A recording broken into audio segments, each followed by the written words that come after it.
Hi folks, it's me Michaela and welcome back to my channel. We are doing my September reading wrap up today. I know it's not quite the end of September, but there's only one day left after today. I'm not getting any more books than this done. I can't believe how fast September has flown by, and I have definitely made up for my lack of reading in August with some reading in September. Before we talk about the books that I read, let's just talk about some of my reading stats for the month, like I always like to do. In September, I read a total of 6 books. I had 3 that were new reads, 3 that were rereads. All of these books were physical reads, however, one was loaned, all the other ones I owned. I read 3 fantasy books, 2 romances, and 1 nonfiction. A little bit of a switch up of a month for me because I tend to only read books I loaned digitally, but I had a book physically from a book swap this month, so that kind of changed up my usual statistics. I read a total of 2,210 pages in September, which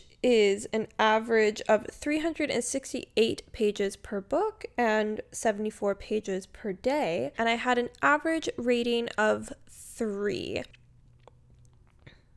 Yeah, like the month could have been better. I have read, I think, the worst book I've ever read in recent memory in the month of September. We're gonna get into it, so, we might as well just get into it, right? I did make myself a pumpkin spice latte for the occasion. I've been trying out making my own pumpkin spice syrup for my lattes, and I'm trying to find a recipe that is both the least amount of ingredients while also being good because I'm lazy. Could I just buy it? Yeah, but I wanted to be fancy and make my own, so here we are. The first book I read in September was Daydream by Hannah Grace. I gave this 3 stars. This is the 3rd book in her Maple Hills series. This is the same series as Icebreaker and Wildfire. I have them on my shelf down here somewhere. I was really excited for this book. It's Henry's book. Henry is a favorite character, I think, by a lot of people who read the series, so I was really excited to read this. However, I just felt very little chemistry between Hallie and Henry in this book, and it just made it so meh. I also felt like the relationship felt a little unbalanced with like the sacrifices Hallie would make for Henry versus any kind of sacrifices Henry would make for Hallie in the relationship, and that also the neurodivergent representation in this book felt very like performative, and it just like didn't really feel realistic for me because of that. So it kind of like took away from the book overall for me because it made the characters feel less realistic because of that. I think if I wasn't looking forward to this book so much, it probably would have like gone over better, but I did have very high expectations for loving this book, and then it was just fine. I also think it could have been edited down a little bit, and that also the 3rd act conflict didn't feel like a 3rd act conflict with the couple. It felt like it was a 3rd act conflict for just one of the other characters, and then because they were a couple, the other character inevitably was involved in that. I don't know, it didn't feel like they had to overcome anything because I'm like, the conflict wasn't with each other, what the heck? Maybe that was just me. I would love to know if you read it, like your thoughts on it. I really just found it to just be fine. I then followed that disappointing read. I followed up by reading the worst book I have read this year, if not ever, and that was Fall With Me by Becka Mack. I gave this 2 stars. I have never given anything a 2-star rating before in my life. This is like below 50%, right? Like out of a 5-star, like that. I'm not like that. I don't do that because I like books so much. I never give things 2 stars. I am never this harsh. But this book made me so mad in so many ways. I couldn't handle it. This is the 4th book in her Playing for Keeps series, and it will be the last Becka Mack book I read, and it will definitely be the last Becka Mack book that I purchase. This book,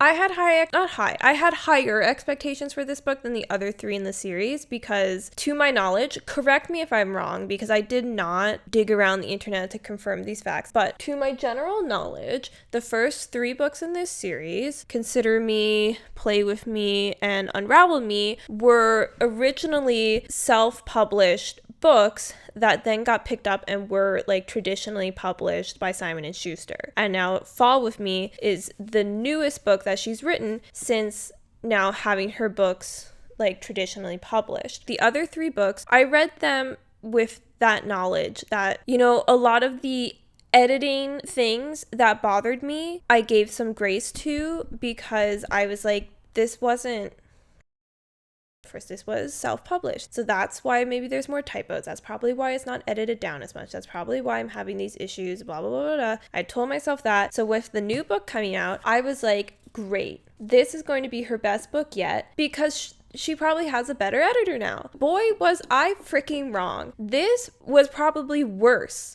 than the other 3 books in the terms of grammatical errors, typing errors, and other like editorial like copy edit errors, I guess. I think that's the correct term. Anyway, this was worse than the other 3. There was so many times where it just took me out of the book because sentences did not make sense because of the errors in them. I had to reread them multiple times because the sentences were not formatted in ways, or there were typos or wrong words in sentences, repeats of words in sentences, like they clearly changed the order but forgot to delete the second one was happening. It was infuriating to me. I am very detail oriented. I notice these things. I would say in like every single book I have read, I have noticed a single error. But when you're talking about like hundreds of pages, when you notice like one typo, like it says it instead of it's with the apostrophe S or something, I forgive those because it's like people are human. The number of errors in this book was not tolerable.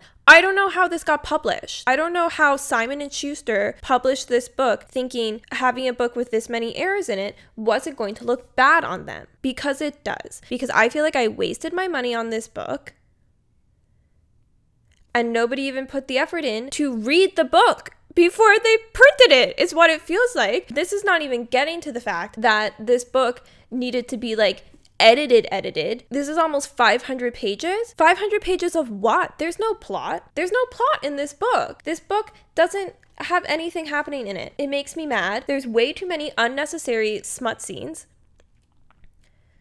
Like, look, I like a smutty romance book, okay? But you can't just have smut for no reason. I was like, oh my God, just get to the plot. And then the plot, I was like, where is it? Can't find it. Don't know her. Like, edit it down. Edit it down. And then add into the fact that the main female character, Lennon, okay, is a black woman. And like 80% of her personality is just that she has curly hair and a curly hair routine. Every other page, they're talking about her hair. I'm like, give this woman one other personality trait. I swear to God, one other personality trait, please. Please. Also, she's bisexual, and it is only like mildly suggested like one time in passing. What's up with that? What's up with that? Also, like, my issue with hating Carter in this series, where he just becomes more and more childlike, has now passed on to the other male main characters in the other books. They're all just acting like children now, and it makes me mad because women in this world have to deal with freaking weaponized incompetence in men enough that I don't need it in my literature. Like, get it out of here. I don't want to read about grown-ass men who are talking with their mouths full. That's not cute. That's not funny. Get that out of here. It made me mad. I pre-ordered this book expecting better things than this, and I feel like I deserve a refund. Because how did you print this? How did you print this? And then I read it.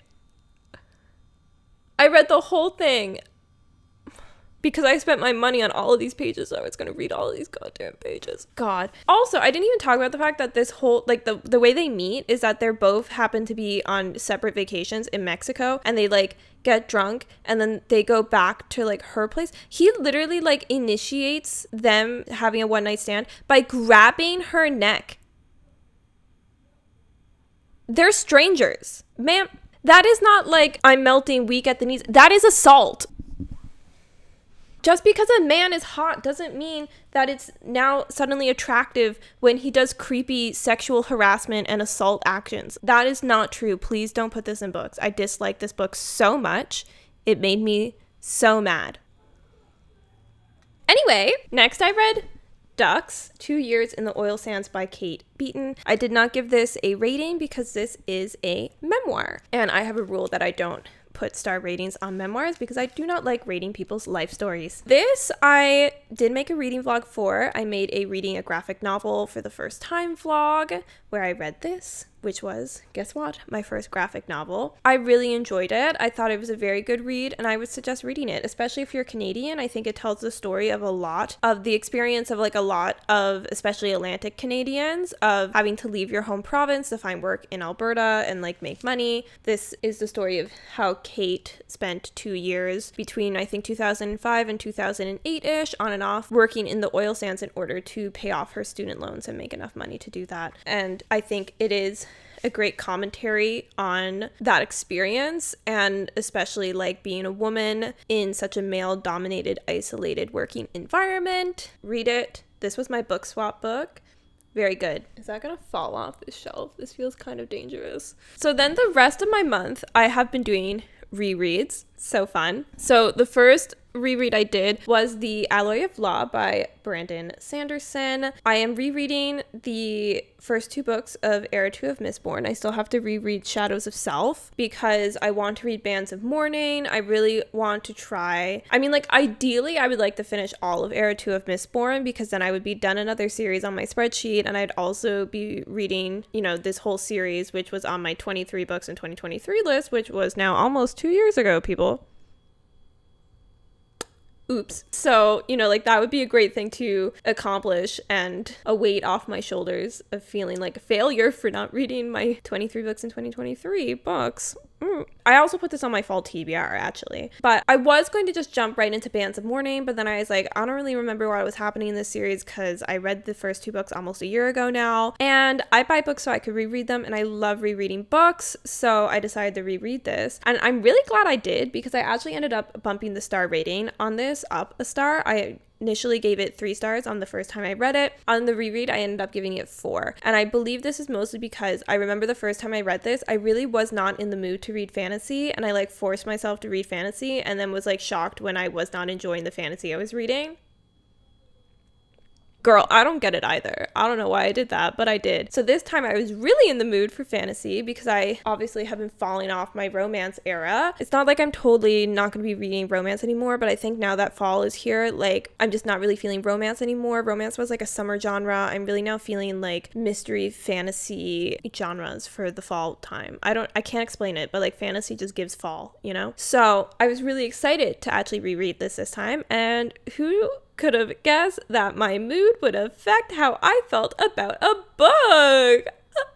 We're shocked. So I gave this 4 stars. This is just such a fun series. It's like very action-packed. It's fantasy, it's mystery, and it's like crime, and there's guns. This is just like a good time, and I feel like it's very well written. I've said this before, I will say it again. Brandon Sanderson writes very easily digestible high fantasy, and that is a wonderful thing. This is very amazing world building, a very well thought out magic system. It's giving all the high fantasy without the like high fantasy prose. The actual readability is very easily digestible. It's not using like a ton of confusing words. It's just like a fun time. You can read this very quickly. I love it. I'm excited to continue on in Mistborn Era 2 again. I then, as I also mentioned on my fall TBR, have been jumping back into my Harry Potter nostalgia critical reread, and I finished the first book, and I'm currently reading the second book, but I'm going to be finishing this before September is over. I know that because there's still a couple days left of September, and this is only a 250 page book, and it's middle grade. I will be done that in the month of September. I'm not giving ratings for these books. I also am not really going to be talking about them. I don't really feel like I need to. Everybody knows about them, and I don't necessarily want to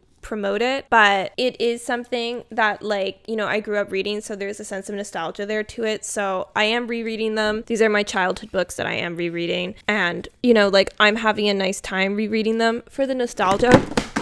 My bookshelf just rejected Harry Potter. But as I was saying, I am rereading them. I'm just not really talking about them because I don't think I need to, and I don't really support J.K. Rowling, but these are my childhood copies of the books that I'm rereading, and noticing the books really like weren't as amazing as I thought they were when I was a kid. But I think that's the thing about most very, very popular books, is that they're not amazing literature, and like that's why they're popular. It's like the same with music, right? What's going to be popular among the masses is not going to be the highest level of art. because I think that just doesn't appeal to the masses. That's just like the reality. You know, like Harry Potter definitely has its problems, and I'm doing this reread with a eye open to them to like kind of be more critical about the books I enjoyed in my youth. But September was rolling around and I was just feeling the nostalgia was needed. So that's what I'm doing. Those are all of the books I am read/will be reading in September.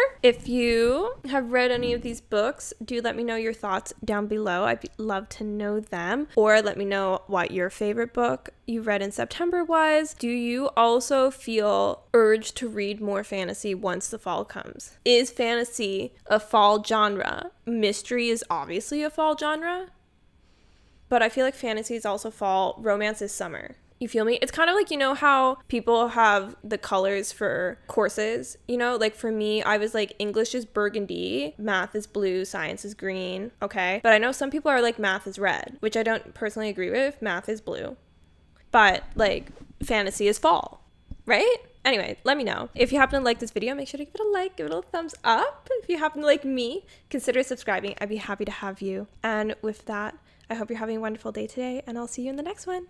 Bye-bye.